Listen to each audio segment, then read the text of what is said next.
اس نقطے سے سمجھ لیں، بعض لوگ جو تراویح کو 20 نہیں مانتے اور 8 رکعتیں مانتے ہیں، کیا 8 رکعتیں تراویح کی مانتے ہیں اور 20 کو بدعت کہتے ہیں اور کہتے ہیں ثابت نہیں۔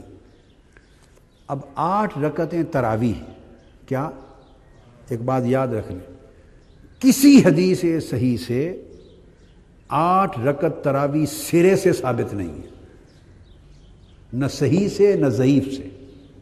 اگلی بات کہہ رہا ہوں، کسی ضعیف حدیث سے بھی نماز تراویح کی 8 رکعتیں ثابت نہیں۔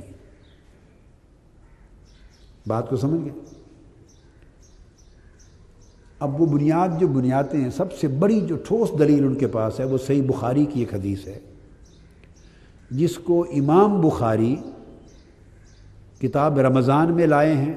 ماہ رمضان میں تراویح کے ذیل میں قیام لیل، رمضان اور تراویح کے باب میں امام بخاری لائے ہیں، باب ہے۔ اور ایک باب جب امام بخاری کوئی باب قائم کرتے ہیں بیٹے، تو اس کا مطلب یہ نہیں ہوتا کہ یہ احکام اور سنن کی کتابوں کی طرح ہر حدیث اب عین فقہ کی کتابوں کی طرح بنوان اس باب کے مطابق نیچے ہوگی، نہیں۔ ان کا ایک نظم تبویب کا الگ ہے، کوئی نسبت مل جائے، کوئی جزئی نسبت مل جائے حدیث کے مضمون کی، لفظ کی نسبت مل جائے، لفظ مل جائے، مضمون مل جائے، حکم مل جائے، اطلاق مل جائے، واقعہ مل جائے، اس کا پس منظر، ورود کا مورد، کوئی مطابقت، کوئی مماثلت، سملیرٹی کسی قسم کی بھی اگر نسبت مل جائے تو وہ اس باب میں لے آتے ہیں، بہت ساری حدیث کو جمع کر دیتے ہیں۔ یہ وجہ ہے کہ ایک حدیث 10 12 بار بھی صحیح بخاری میں آتی ہے۔ اس حدیث کو یہاں لکھ دیا، اسی حدیث سے ایک اور معنی معلوم ہوتا ہے، وہ اگلے باب میں بھی لکھ دیا، اس سے ایک اور معنی پر اطلاق ہوتا ہے، اگلے باب میں بھی لکھ دیا، تو 12 مرتبہ بھی بعض اوقات ایک حدیث صحیح بخاری شریف میں آتی، 7 مرتبہ آتی۔ انہوں نے اس حدیث سے جو معنی لیا تو اس کے ساتھ جو مضمون ملتا ہے اس باب میں اس کو درج کر دیا۔ تو ایک روایت ہے کہ کسی نے حضرت عائشہ صدیقہ رضی اللہ تعالیٰ عنہا سے پوچھا، یہ حدیث ہے، پوچھا کہ حضور علیہ الصلوۃ والسلام کی رات کی نماز کیسی تھی؟ کیا پوچھا؟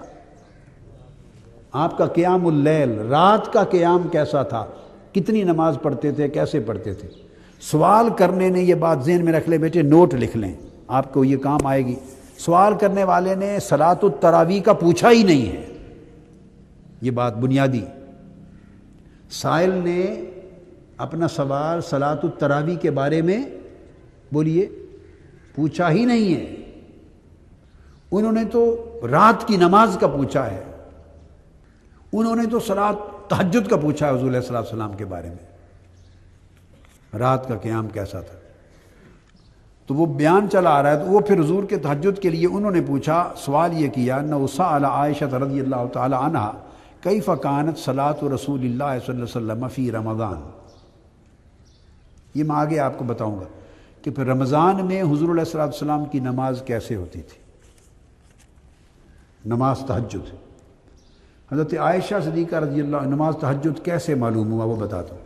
عائشہ صدیقہ رضی اللہ تعالیٰ عنہ جواب دیتی ہیں، ما کان یزید فی رمضان ولا فی غیرہا علی 11 رکعۃ، کہ رمضان میں بھی اور رمضان کے علاوہ باقی 11 مہینوں میں بھی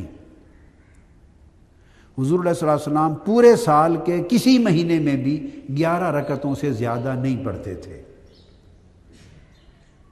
تو کون سی نماز ہوئی؟ تراویح تو صرف رمضان میں ہوتی ہے، 11 مہینوں میں تو۔ حضرت عائشہ صدیقہ رضی اللہ تعالیٰ عنہ نے بھی یہی سمجھا کہ یہ صلاۃ التراویح کا نہیں پوچھ رہا۔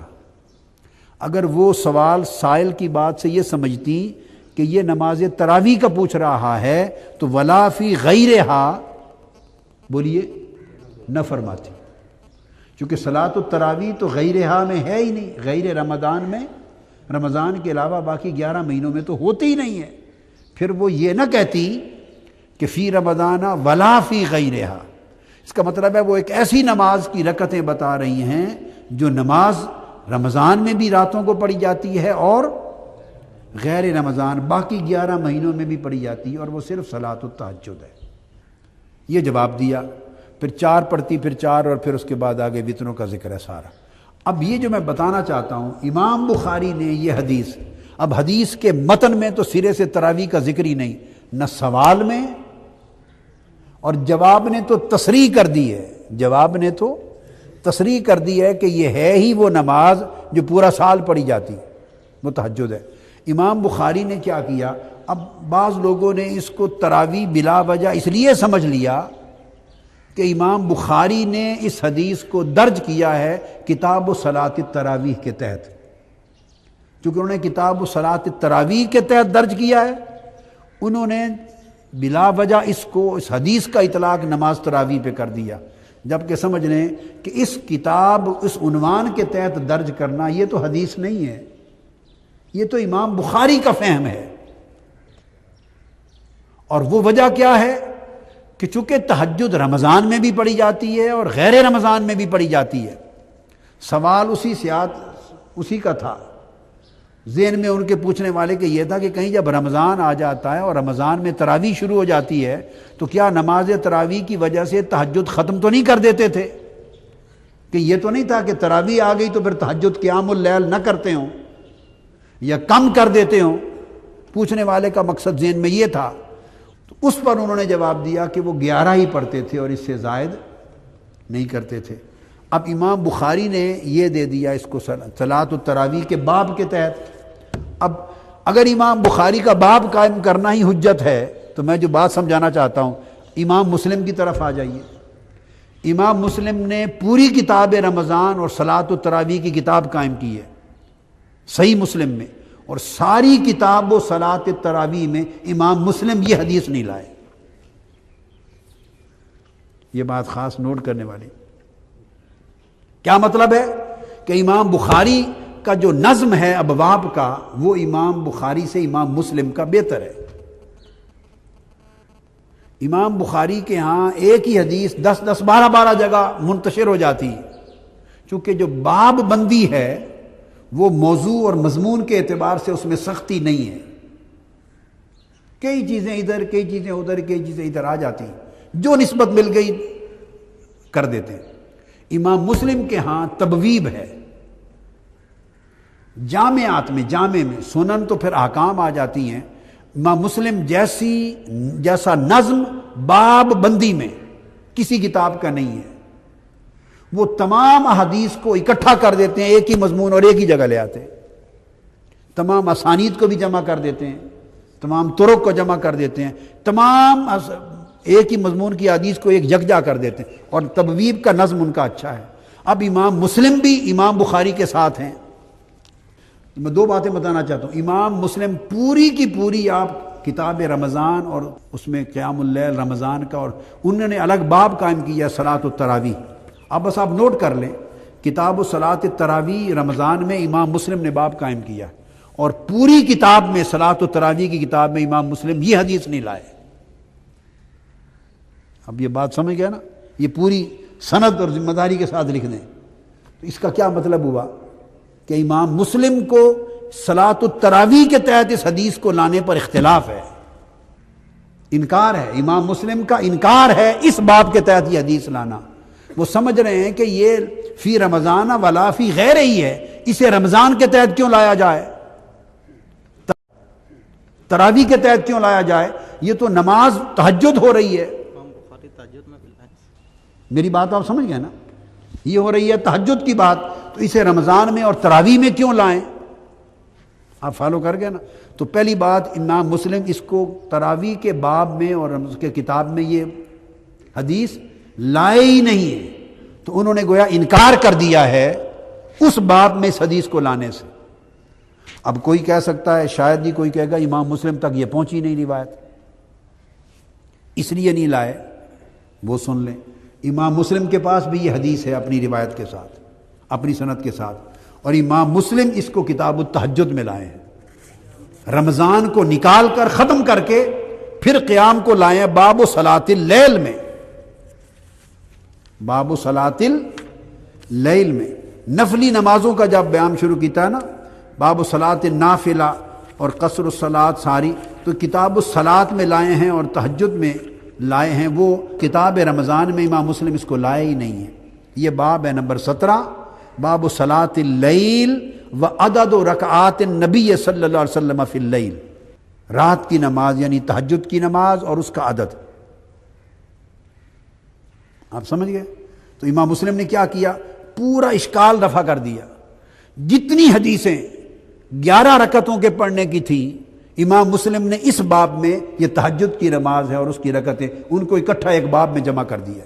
ان عائشہ رضی اللہ تعالی عنہا ان رسول اللہ صلی اللہ علیہ وسلم کان یصلی باللیل 11 رکعۃ، یہ پہلی حدیث۔ پھر دوسری حدیث، پھر آگے فرمایا ان عائشہ زوج النبی صلی اللہ علیہ وسلم کان رسول اللہ یصلی الی الفجر 11 رکعۃ، دوسری حدیث لے آئے۔ پھر تیسری حدیث ان عائشہ کان رسول اللہ صلی اللہ علیہ وسلم یصلی من اللیل 13 رکعۃ، 11 تھی نا، اب جب 13 ہو گئی تو فجر کی 2 رکعتیں یہ شامل ہو جاتی ہیں سنتیں، یا تحیۃ الوضو شامل ہو گیا تو وہ 13 بن گئی۔ آپ سمجھ گئے نا بات کو؟ تو یہ 11 رکعتیں تہجد کی وہی رہیں، 8 وہ اور وطر کی اور نفل کی وہ لائیں۔ پھر اس کے بعد اگلی حدیث عن عائشہ اخبرت ان رسول اللہ کان یصلی 13 رکعۃ۔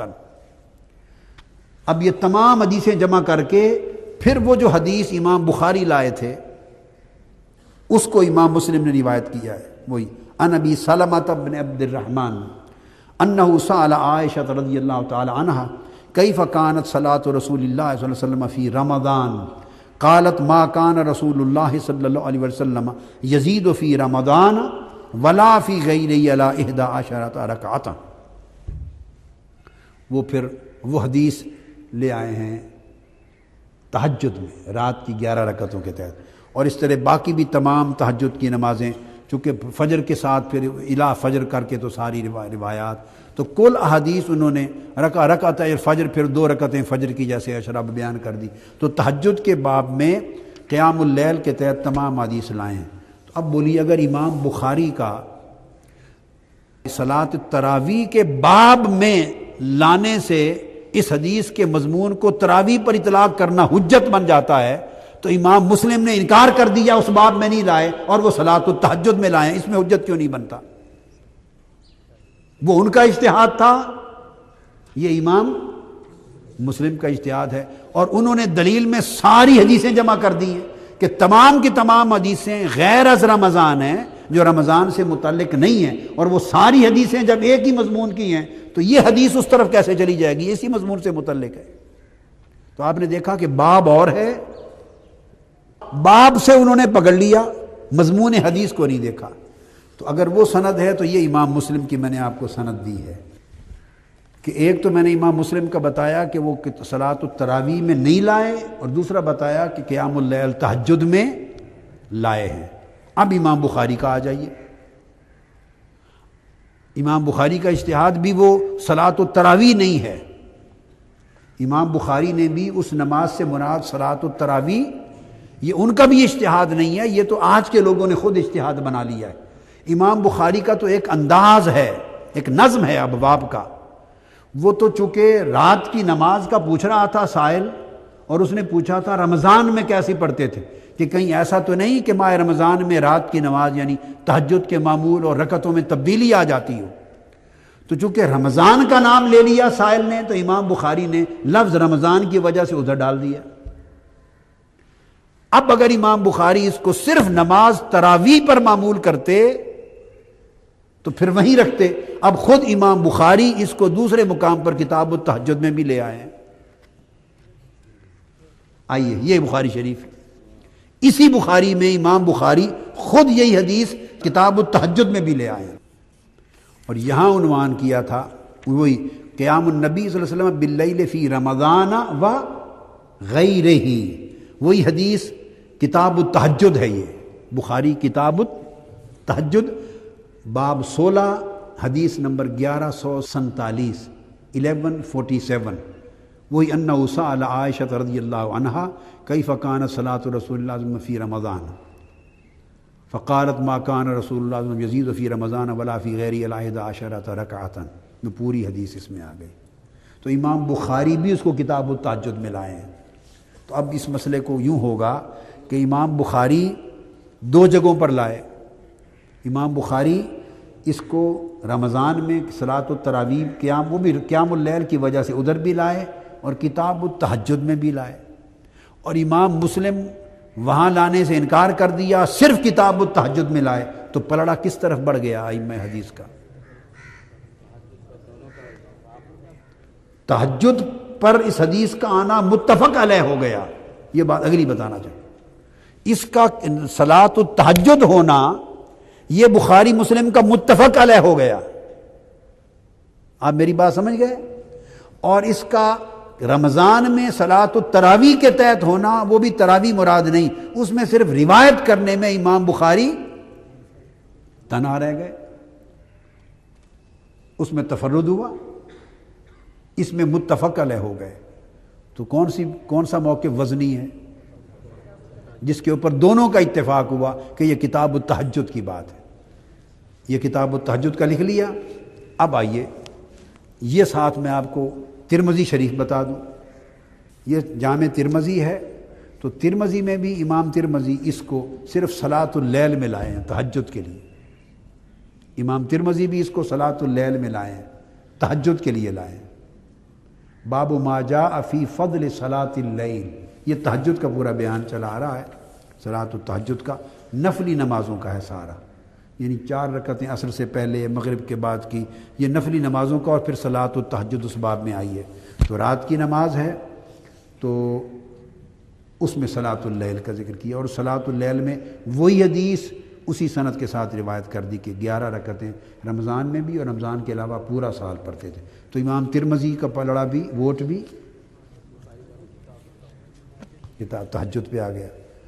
اب یہ بات میں نے آپ کو جو کہی تھی یہ رکھ لیں، سمجھانا مقصود ایک نقطہ تھا کہ کبھی ایسا ہوتا ہے کہ اس سے یہ بھی ایک فن ہے کہ کس نے کس باب کے تحت لایا ہے، کس نے کس باب کے تحت، اس سے اس محدث کا، امام الحدیث کے فہم کا پتہ چلتا ہے، اس کے مسلک کا، اس کے مشرب کا، اس کے موقف کا، رجحان کا پتہ چلتا ہے، اور وہ رجحان اس حدیث کے معنی کو سمجھنے میں مدد دیتا ہے، ایک سند قائم ہو جاتی ہے۔